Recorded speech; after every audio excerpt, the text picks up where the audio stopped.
तो प्यारे छात्रों, आज आप शुरू करने वाले हैं कॉनिक सेक्शन यानी शंकु परिच्छेद।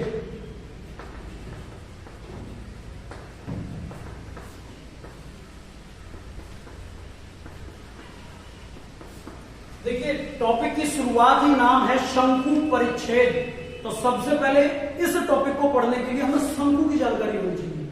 वो अलग बात है कि पिछले वर्ष आप शंकु के तमाम सवाल कर चुके हो, शंकु का संपूर्ण पृष्ठ, शंकु का वक्र पृष्ठ, है ना, टेंट वाले सवाल किए होंगे, बेलन के, गोला के, मेंसुरेशन के दौरान ये सब कुछ आपने किया।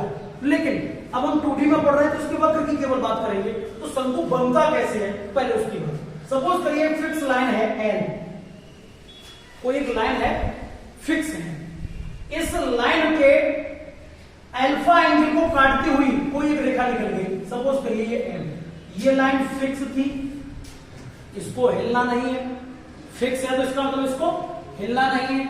लेकिन एम लाइन कैसी है, जैसे इस लाइन में एम में एक एम को ऐसे फंसा दिया, अब एम तो घूम सकती है ना भाई, ये फिक्स लाइन है, इसको बोल दिया मैंने फिक्स लाइन, फिक्स लाइन, ठीक। एम अल्फा एंगल पर रोटेट कर रही है, तो अल्फा एंगल पर जब घूम के जाएगी, इधर से आएगी तो एक ऐसी शक्ल बनेगी। देखो कैसी, ये फिक्स लाइन थी, अब ये जो एम वाली लाइन थी ये जब घूमकर जाएगी ऐसे वैसे घूमेगी, इधर ऐसे तो घूमेगी, और जब ऐसे घूमेगी तो एक शेप ऐसी बना देगी, इधर भी और इधर भी। ये द्विशंकु बनके आपका तैयार हो गया।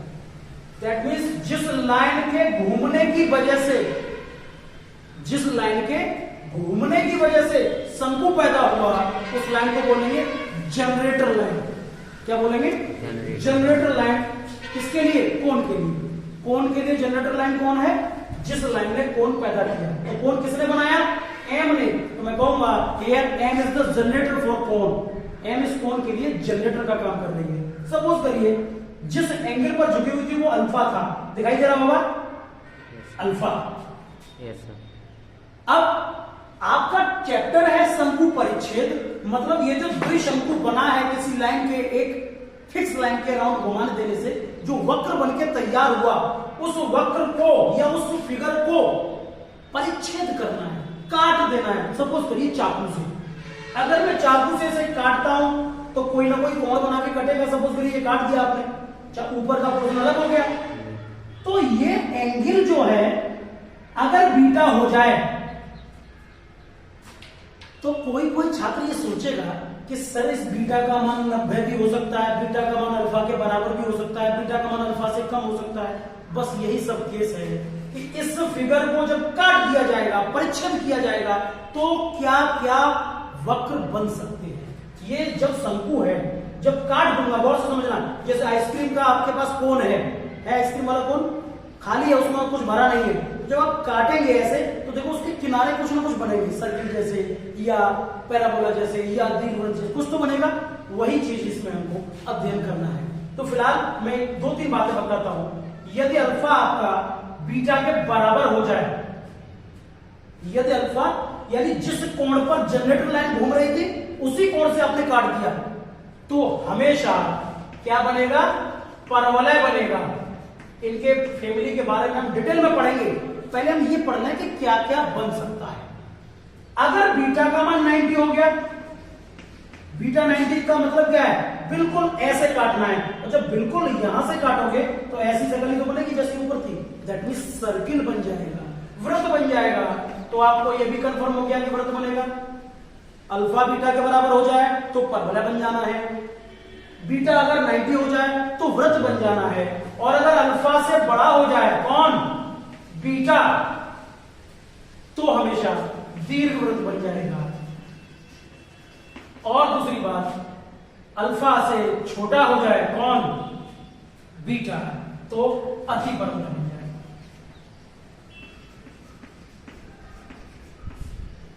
Parabola, circle, ellipse and hyperbola, ये 4 कर्व आपके बन सकते हैं। अल्फा छोटा भी हो सकता था, हमने करके देख लिया। बड़ा हो सकता था, हमें सॉरी बीटा बड़ा हो सकता था, करके देख लिया। बीटा छोटा हो सकता था, करके देख लिया। बीटा 90 और बीटा अल्फा के बराबर, 4 केस यहां बने, 4 फिगर आपके बने। तो सबसे पहला जो हमारे लिए पढ़ने का है टॉपिक वो है सर्किल। हम व्रत के बारे में पढ़ेंगे। व्रत क्या है? पहले तो ये समझ गया ना कि कौन क्या था, कौन कैसे बना।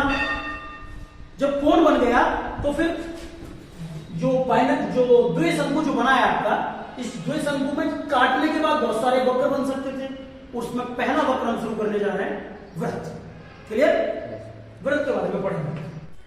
तो आप लोग ये जान चुके कि कोण जो कि द्विशंकु हमने बनाया, द्विशंकु को परिच्छेद करने पर, काटने पर जो जो कर्व बन सकते हैं उनमें व्रत था, परवलय था, दीर्घवृत्त था, अति परवलय था। तो सबसे पहले हम बात करते हैं जब बीटा का मान 90 डिग्री हो जाए। अभी आपने देखा था फिगर में, बीटा जो काटने वाला एंगल है, अगर वो 90 हो जाए तो जो जनरेटेड कर्व जो होगा, जो जनरेटेड कर्व होगा, उसी कर्व को हम कहेंगे सर्किल। तो सबसे पहले हमको व्रत क्या है ये पढ़ना होगा। सर्किल सामान्य शब्दों में कहें तो सर्किल की डेफिनेशन ये है कि उन सारे बिंदुओं का समुच्चय, कौन से सारे बिंदुओं का समुच्चय, जो किसी फिक्स पॉइंट से समान दूरी पर होते हैं, उसे व्रत कहा जाता है। दूसरे वे में कहें, दूसरे शब्दों में कहें तो हम कह सकते हैं if A particle moves around a fixed point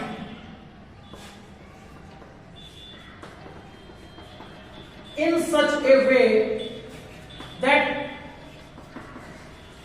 the distance of the particle,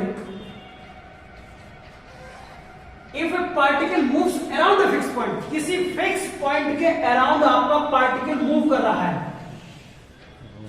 around a fix point, in such a way, इस प्रकार गति कर रहा है, that in such a way that the distance of the particle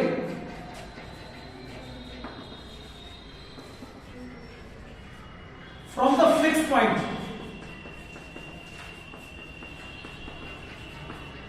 that the distance of the particle from the fixed point remains constant, किसमें? in 2D plane during the motion।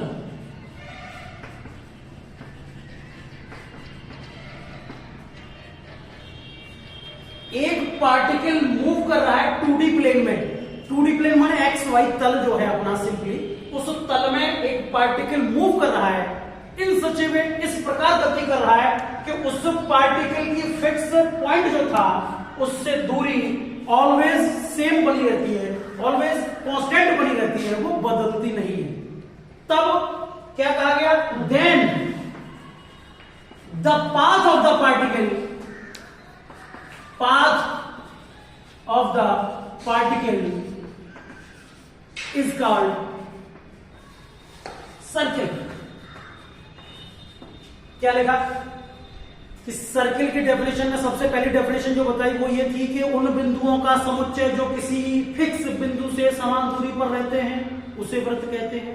दूसरा ये पढ़ा, दूसरी परिभाषा क्या पढ़ी कि एक पार्टिकल गति करना चाहता है, किसी फिक्स पॉइंट के चारों ओर गति इस प्रकार करे कि उस द्विविमीय तल में या 2D प्लेन में फिक्स पॉइंट से दूरी हमेशा समान बनी रहती है। तब कहा गया, तब कहा गया the path of the particle is called circle. तब उस पार्टिकल का जो रास्ता था, जिस रास्ते पर वो पार्टिकल चल रहा था, उसको व्रत कहते हैं। क्लियर बात? सपोज करिए ये फिक्स पॉइंट जो था इसके कोऑर्डिनेट h, k है, एंड जो मूविंग पॉइंट है, जो आपका गति करने वाला पॉइंट है, उसके कोऑर्डिनेट x, y है, मान लिया। और जो फिक्स डिस्टेंस है उसको भी कुछ नाम दे दिया, तो हमेशा बदलनी थोड़ी है, यही रहेगी हमेशा, तो उसको नाम दे दिया मैंने यहां।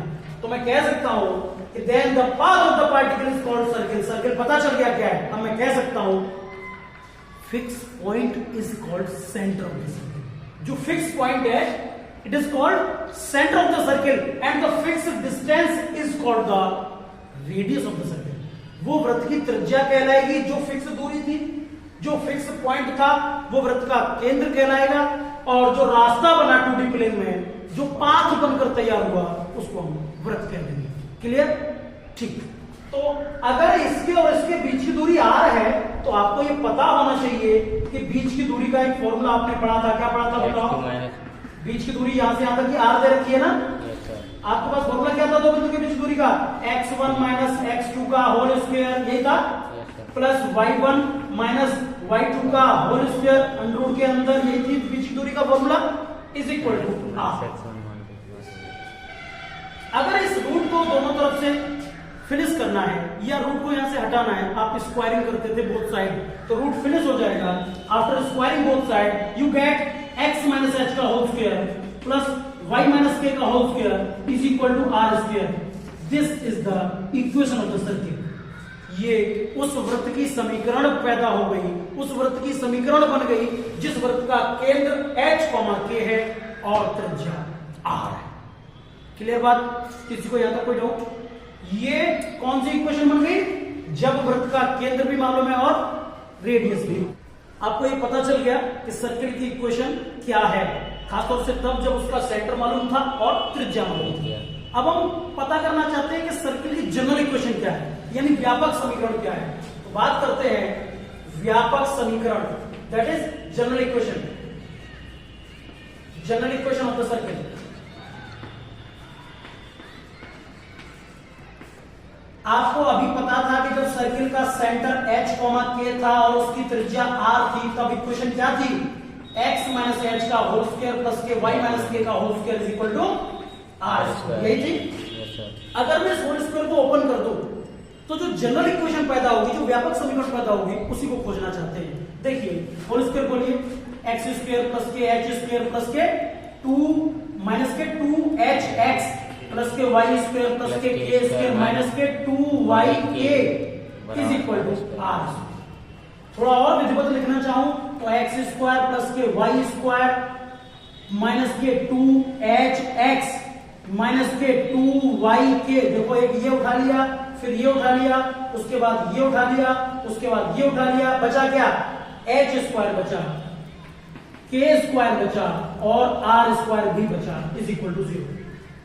क्लियर है क्या? ये इक्वेशन ऐसे प्रेजेंट हो रही है, ऐसे प्रतीत आपको हो रही है कि ये पूरा का पूरा पोर्शन कांस्टेंट है, ना तो इसमें x है ना y है, कांस्टेंट है। तो इस पूरे कांस्टेंट को एक सिंगल कांस्टेंट से हम रिप्रेजेंट कर सकते हैं, और ये x का कोफिशिएंट है, ये y का कोफिशिएंट है और x square y square. That means this equation can be written as in the form of x square plus y square plus 2gx plus 2fy plus c is equal to 0। This is the general equation of the circle. इस equation को ऐसे भी लिखा जा सकता था, ये इसका एक रूप है, ऐसे समझो। इसका जो रूप है वो ऐसा है, देखो x स्क्वायर है, y स्क्वायर है, x के साथ कुछ कोफिशिएंट है, उस कोफिशिएंट का नाम मैंने 2g रख दिया है, वहां 2 था। मैंने जनरल रूप देने के लिए के y के कोफिशिएंट को 2f कह दिया है और पूरा का पूरा जो कांस्टेंट पोर्शन था उसको मैंने c कह दिया। क्लियर? तो आप ये जान गए, क्या जान गए कि जनरल इक्वेशन जो थी x स्क्वायर प्लस के y स्क्वायर प्लस के 2gx प्लस के 2fy प्लस के c is equal to 0। General equation होगी। मैं अब आपसे ये पूछना चाहता हूं कि जिस समय आपको सर्किल का सेंटर और रेडियस मालूम थी तो आपने इक्वेशन पता कर ली, अब मैं उल्टा पूछ रहा हूं कि इक्वेशन आपको मालूम है, सर्किल का सेंटर और रेडियस क्या होगा, तो आप क्या कहेंगे? जब उस फॉर्म से इक्वेशन इस रूप में आ गई, यानी जब सेंटर और रेडियस फॉर्म से जनरल फॉर्म में आगे से ये पूछा जा रहा है कि what is the radius of this circle and what is the centre of this circle, centre क्या है और रेडियस क्या है, कुछ नहीं करना आपको, वापस उसी रूप में फिर ले चलो। तो आपको याद होगा कि जब जब कभी द्विघात समीकरण पढ़ते थे तो पूर्ण वर्ग बनाना हम सीखते थे, याद है? आज फिर वही काम करेंगे। एक्स स्क्वायर के कोफिशिएंट को यहां रखा, एक्स स्क्वायर टर्म यहां रखा, 2gx ये रखा, x के गुणांक के आधे का वर्ग जोड़ते थे, आधे का वर्ग घटाते थे, तभी तो कंप्लीट स्क्वायर या पूर्ण वर्ग बनता था। बना दो, x का गुणांक है 2g, इसका आधा 1g का स्क्वायर जोड़ दिया और 1g का स्क्वायर घटा दिया, कोई फर्क तो नहीं पड़ा, लेकिन ये जो पोर्शन है होल स्क्वायर बन गया।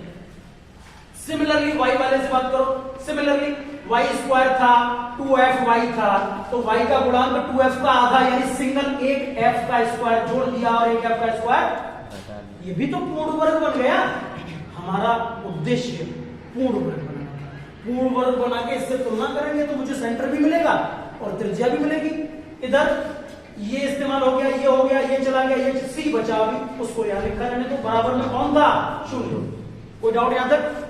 आप गौर से देखेंगे तो ये x प्लस जी का होल स्क्वायर हो गया है, ये वाला y प्लस एफ का होल स्क्वायर हो गया है, और ये c जब उधर जाएगा, ये जी स्क्वायर उधर जाएगा, एफ स्क्वायर उधर जाएगा, तो आपको मिलेगा जी स्क्वायर प्लस एफ स्क्वायर, सी उधर जाने पर माइनस का सी।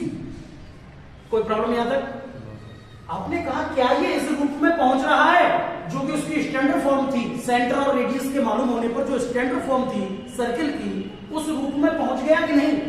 अभी नहीं पहुंचा। तो देखो आप पहुंचेगा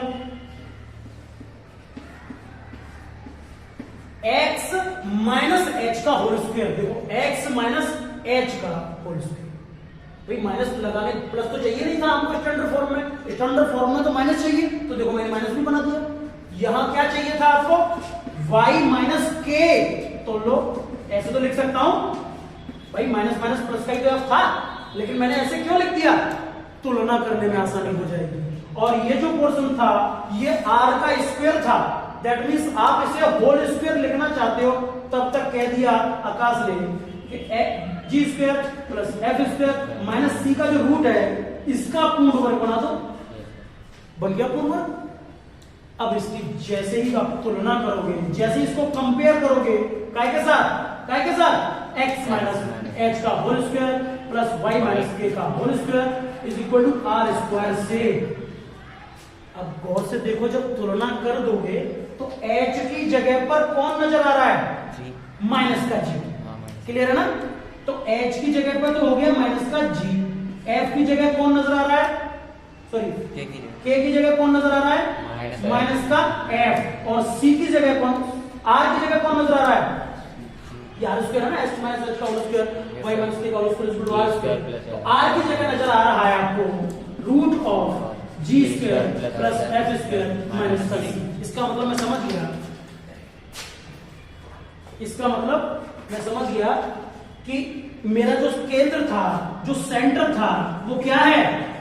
सेंटर था माइनस के g कॉमा माइनस के f, क्योंकि h कॉमा k ही तो सेंटर होता था, h माइनस दिस k।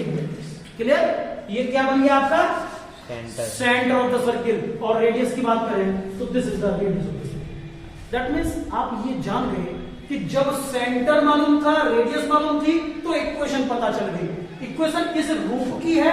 अगर इक्वेशन दी गई है, आपसे पूछा जाएगा कि if the equation of the circle is this, then find the centre of the circle या find the radius of the circle.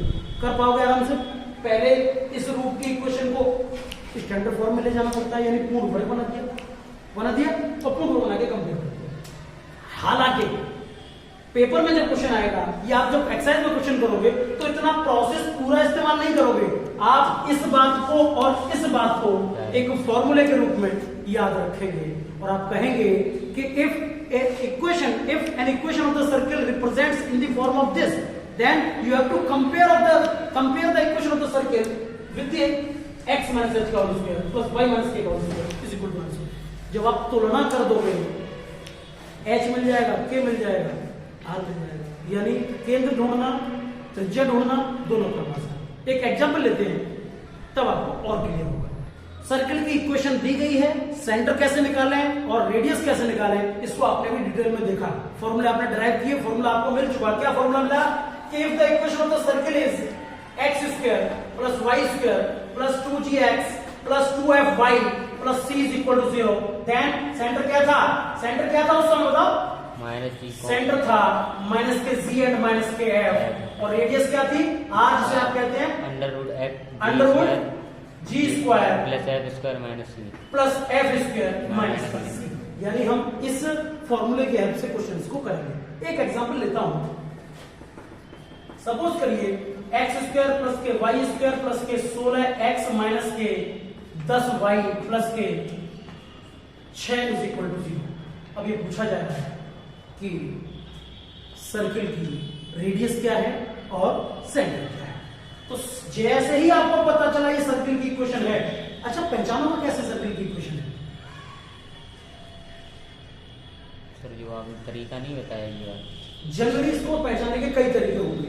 एक तरीका कि एक्स स्क्वायर और वाई स्क्वायर का जो कोफिशिएंट है वो इसमें 1 रहेगा या सेम रहेगा, या तो 1 या फिर सेम, और एक्स वाई का कोफिशिएंट इसमें 0 रहेगा। इतना सा काम करना होता है। हालांकि हम इसको कंपेयर कर रहे हैं कैसे तुलना करो, बिल्कुल बिल्कुल इसकी तुलना आप करेंगे x square plus y square plus 2g x plus 2fy plus c is equal to 0 से, तो आपको लगेगा कि 2g की जगह पर तो 16 आ रहा है, क्लियर, और 2f की जगह पर माइनस का 10 आ रहा है, और c की जगह पर प्लस का 6 आ रहा है। मुझे पता चल गया g की जगह 8 2 16 और 2 से इसे काट दोगे, f बराबर माइनस का 5 और c बराबर 6, मुझे g मिला, f मिला, c मिला। जब g f c तीनों मिल चुके तो आपका असली उद्देश्य रह गया सेंटर ढूंढना और रेडियस ढूंढना। तो बताओ सेंटर का क्या केंद्र क्या होगा इस सर्किल का? आपको याद था माइनस के g minus f is the centre of the circle, यही था। तो माइनस के g बोले तो माइनस का 8 और माइनस का f बोले तो प्लस का 5, this is the centre of the circle, clear. And radius के बारे में बात करोगे तो रेडियस आपकी होती थी root of g square plus F square minus का सी, दैट मींस जी का स्क्वायर जब करोगे तो 8 64, क्लियर, और एफ का स्क्वायर जब आप करोगे तो 25 हो जाएगा, और इसमें से क्या घटाना था, 6 घटाना था। कैलकुलेट करो कितना आया, 64 और 25 89 में से 6 घटा दोगे 83, ये आपकी रेडियस आ गई इतने यूनिट, ठीक। तो आपको पता चल गया कि यदि सर्किल की इक्वेशन दी जाएगी तो सेंटर कैसे निकालना है, रेडियस कैसे निकालनी है, और अगर सेंटर और रेडियस दे दिया जाए तो सर्किल की इक्वेशन कैसे निकालनी है। बताओ कैसे निकाल सकते हो? सर्किल की इक्वेशन अगर निकालनी हो, सेंटर दे दिया जाए और रेडियस दे दिया जाए तो वही फॉर्मूला x माइनस h का whole square plus y minus k का whole square equal to r square, और अगर इक्वेशन दे दी जाए तो हम सेंटर और रेडियस निकाल सकते हैं। मिलते हैं अगले वीडियो में और नई जानकारी होगी।